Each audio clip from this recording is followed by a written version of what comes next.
Faça uma cortina de tecido feito de linho fino e de fios de lã azul, púrpura e vermelha, bordada com figuras de querubins.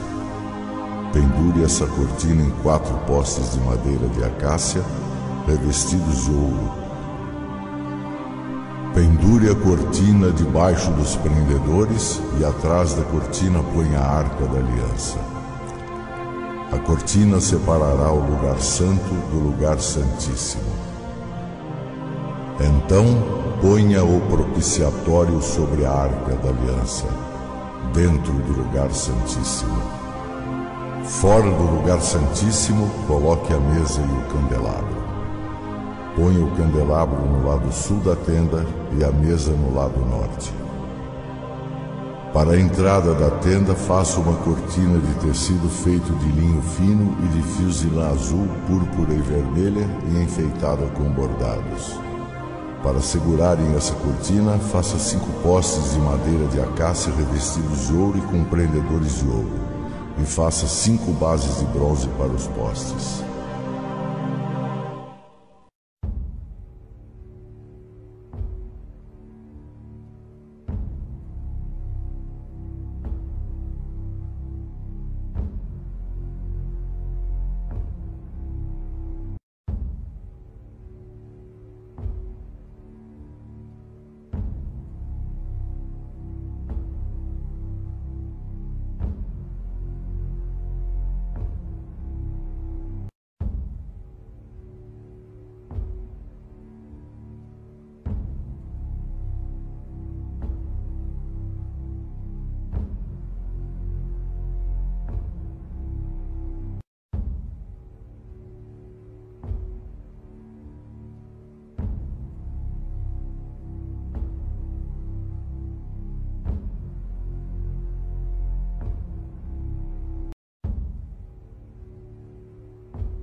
Faça um candelabro de ouro puro. A sua base e a sua haste deverão ser de ouro batido.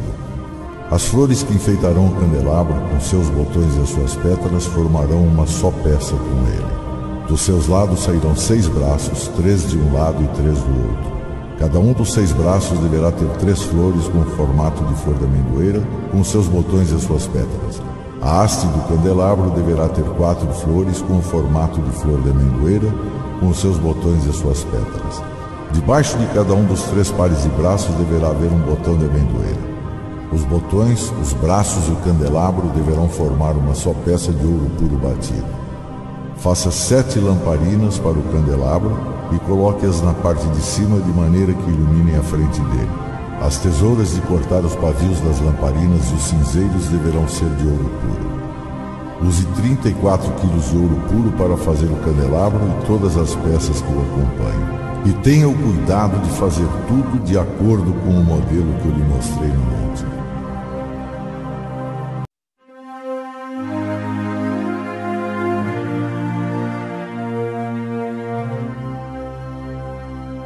Faça também uma mesa de madeira de acácia com 88 centímetros de comprimento por 44 de largura e 66 de altura. Revista de ouro puro a mesa e coloque um remate de ouro em volta dela. Em volta da mesa, faça um friso de 4 dedos de largura e um remate de ouro em volta do friso. Faça também 4 argolas de ouro e ponha nos 4 cantos perto dos 4 pés. Perto do friso deverão ser colocadas as argolas por onde passam os varais para se carregar a mesa. Os varais devem ser feitos de madeira de acácia e revestidos de ouro. Faça de ouro puro os pratos, os copos, as taças e as jarras que serão usadas para as ofertas de vinho. Porá sobre a mesa os pães da proposição diante de mim perpetuamente.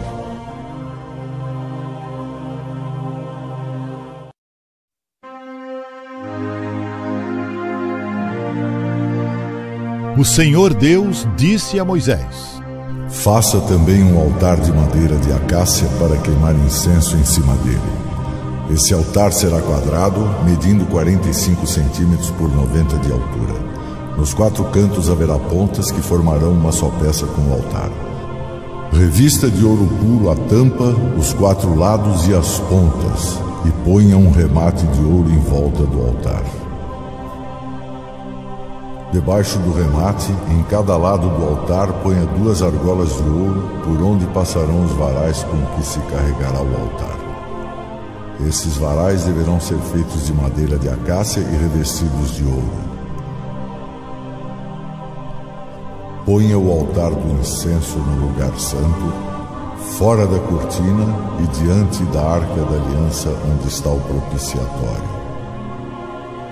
Ali eu me encontrarei com você.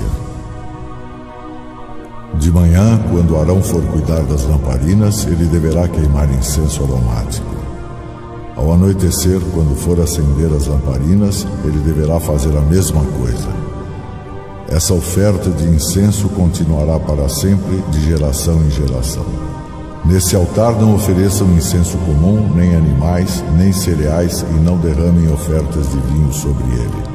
Uma vez por ano, Arão fará uma cerimônia de purificação do altar, pondo nas suas 4 pontas o sangue do animal sacrificado para tirar os pecados do povo. Isso deverá ser feito para sempre, uma vez por ano. Esse altar deverá ser completamente santo, separado para mim, o Senhor. O lugar santo no tabernáculo. Agora temos que considerar os fundamentos. O tabernáculo, a tenda, era dividida em 2 compartimentos distintos, diferentes em tamanho e nome. O primeiro e maior deles é chamado o lugar santo, e o segundo, o santo dos santos, ou o lugar santíssimo. O lugar santo continha o altar do incenso, a mesa dos pães da proposição e o castiçal de ouro. Era o lugar de privilégio e serviço sacerdotal, e dentro desse recinto os filhos de Arão, o sacerdote, executavam diariamente o serviço de Deus. Hebreus capítulo 9, versículo 6. Nenhum pé ou mão humana podia pisar ou ministrar neste recinto sagrado, salvo aqueles dos sacerdotes consagrados. A congregação de Israel tinha acesso ao pátio externo, mas não além. Eles podiam trazer suas ofertas até o altar de bronze, mas eram proibidos de chegar-se ao altar de ouro no interior do lugar santo. O ensino tipológico aqui aponta para o lugar amplo e único de bênção que pertence aos crentes da era presente, como sacerdotes para Deus, um título de inexprimível bem-aventurança, pouco compreendido ou apreciado por muitos daqueles a quem, por graça, ele pertence. Por causa daqueles que são jovens em Cristo, recentemente convertidos à fé, seria proveitoso parar aqui e meditar um pouco sobre isto. Em Israel, o sacerdócio era investido em uma única família, a família de Arão, da tribo de Levi. Nascimento natural nesta família era o único meio de compartilhar dos seus privilégios. O título era hereditário, passando para os descendentes. Na era presente da graça e bênção espiritual é exatamente o oposto. Através do nascimento natural, todos estamos longe de Deus, e pelo nascimento espiritual, ou novo nascimento, todos fomos feitos sacerdotes. Esta é uma das diferenças marcantes entre a era da lei e a era da graça. É um dos traços mais nítidos que distingue o cristianismo do judaísmo. Na família de Deus, naqueles que são nascidos do alto, não se reconhece distinções como sacerdotes e pessoas comuns. As palavras tão repletas de graça e bênção, vós sois a geração eleita, o sacerdócio real, a nação santa, um povo adquirido ou particular. 1 Pedro capítulo 2, versículo 9, são aplicáveis a todos os santos de Deus. O mais fraco e mais débil, dentre os redimidos do Senhor, pode se apropriar delas e desfrutar dos privilégios pertinentes a elas, junto com aqueles que são mais maduros em graça. Vitórias e dons espirituais não vêm ao acaso aqui. Estes têm seus devidos lugares, mas o sacerdócio, todo o alcance e esfera de bênção e privilégios ligado a ele é o direito inato de todos os santos. Amados, será que valorizamos as abundantes riquezas desta graça de Deus? Ou será que estamos dominados por uma falsa humildade e tomamos um lugar inferior e ficamos de longe numa confusão de servidão e temor? O precioso sangue nos trouxe para perto, o espírito de filiação habita dentro de nós e é o gozo do coração do Pai ver a face e ouvir a voz de todos os seus filhos. Em graça condescendente, Ele se rebaixou para erguer-nos das profundezas da nossa ruína e, não satisfeito em meramente resgatar-nos, Ele nos elevou à posição de sacerdotes para oferecer sacrifícios espirituais agradáveis a Deus por seu Filho Jesus Cristo. 1 Pedro capítulo 2, versículo 5. Dentro do seu santo templo. O céu no qual iremos louvar para sempre está aberto mesmo agora para a fé. O grande sumo sacerdote já o adentrou, carregando consigo o nosso título, e nos manda aproximarmos-nos para, por ele, oferecermos sempre a Deus sacrifício de louvor, isto é, o fruto dos lábios que confessam o seu nome. Hebreus capítulo 13, versículo 15. Os lugares santos, feitos por mãos, são figuras do verdadeiro céu. O sacerdote de Israel, aceito através dos sacrifícios oferecidos no altar, purificado pela água da pia e ungindo com o óleo santo, é um tipo do crente aceito no amado, purificado pela lavagem da regeneração e pela palavra de Deus, ungido com o Espírito Santo e assim capacitado a aproximar-se de Deus. O sangue de Jesus é o título, o purificador diário pela palavra e a condição, e o Espírito de Deus é o poder para executar as funções no nosso chamado sacerdotal. Veja Hebreus capítulo 10, versículos 19 a 22 e Efésios capítulo 2, versículo 18. A porta da tenda era uma cortina de azul, púrpura e carmesim, suspensa em 5 colunas de madeira de cetim, recobertas e coroadas com ouro e erigidas sobre bases de cobre. Esta era a entrada ao lugar santo. Tinha a mesma área da porta do pátio, mas com o dobro da altura e somente a metade da largura. A diferença é sugestiva. A porta do pátio era larga e do santuário estreita. A porta do pátio era para todos, a do santuário apenas para os sacerdotes. Há uma plenitude e minuciosidade nas coisas de Deus que devemos notar. O Evangelho da graça de Deus é para o mundo, e a porta é larga o suficiente para todos. Os privilégios e bênçãos da casa de Deus são apenas para os santos, e a porta é, portanto, estreita. Lembremos disso. É uma inversão da ordem de Deus limitar o Evangelho a uns poucos e escolher na igreja o mundo para ocupar o lugar dos filhos de Deus. Deve haver uma distinção clara ao se pregar a palavra entre os não convertidos e os filhos de Deus, e um bom manejo da palavra da verdade, dando a cada um a sua porção. Isto tem sido assustadoramente deixado de lado na cristandade. Congregações mistas de santos e pecadores são frequentemente chamados de amados irmãos, e o pão dos filhos é administrado tanto a salvos como a não salvos.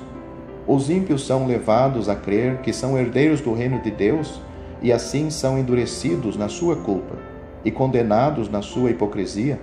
A porta da igreja é escancarada para os não convertidos e a mesa do Senhor e a sua adoração são contaminadas e degradadas pelo mundo aceito no seu meio.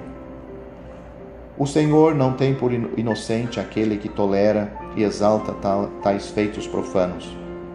Com santo ciúme do seu nome, ele tem colocado uma cerca de verdade em torno das coisas santas. E se homens de mãos ímpias a derrubam e ensinam seus semelhantes a desconsiderá-la, ele ainda irá vingar-se deles. Que o Senhor possa despertar a consciência dos seus santos, para que vejam a profunda desonra infligida ao seu nome e a eterna ruína trazida sobre as almas dos homens, ao permitir e instruir os não convertidos a presunçosamente participar na adoração a Deus.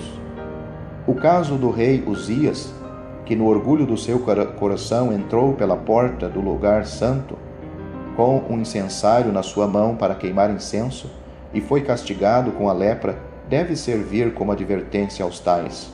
2 Crônicas, capítulo 26, versículos 16 a 19, e também o caso de Coré e seus companheiros, que foram destruídos pelo juízo de Deus por quererem agir como sacerdotes quando não o eram.